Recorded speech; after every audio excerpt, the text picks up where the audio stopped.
Pedro, tumindig ka. Magkatay ka at kumain. Sa verse 14, ngunit sumagot si Pedro, hindi ko po magagawa iyan, Panginoon. Kailan may hindi ako kumakain ng anumang marumi o di karapat-dapat kainin. Muli niya narinig ang tinig. Huwag mong ituring na marumi ang nilinis na ng Diyos. Sa verse 16, tatlong uri na nangyari ito at pagkatapos ay kaagad na umakyat na inakyat sa lahit ang kumot at ang kumot na ito. Habang pinag-isipan ni Pedro kung ano ang kahulugan ng pangitay, dumating naman ang mga isinugo ni Cornelio.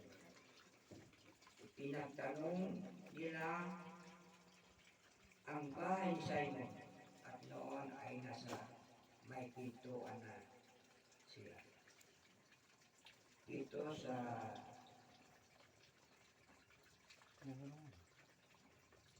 verse 18, ang kahulugan ng pangitaya.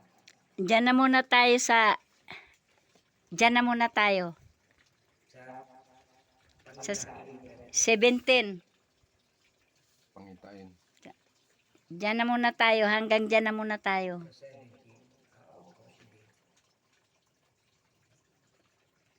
dito sa chapter na ito, ang makikita natin dito ay yung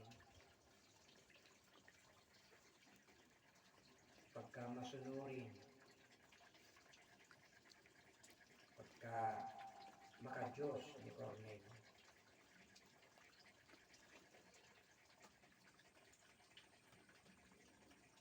Dito ay makikita natin sa chapter nito yung pag-utos ng Panginoon doon sa anghel na utusan si Cornelio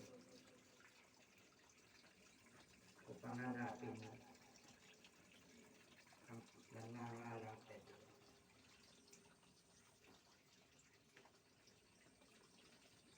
Di ba sumunod si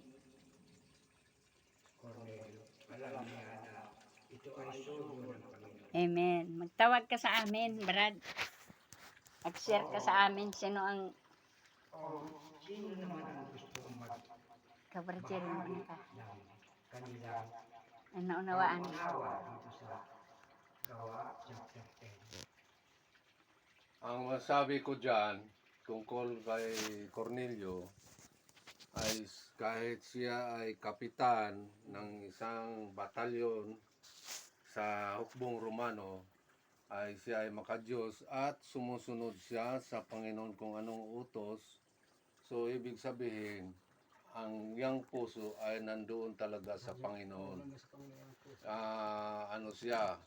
Sumusunod siya sa anumang mga ay inimungkahi sa Panginoon para matupad yung gusto ng Panginoon, lalo na ipinakuha niya si Pedro.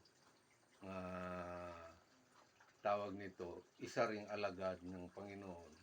Kasi si Simon Pedro, yun naman talagang pangalan niyan, ay siya ang yung pinaka root ng Panginoon, yung laging connected sa Panginoon.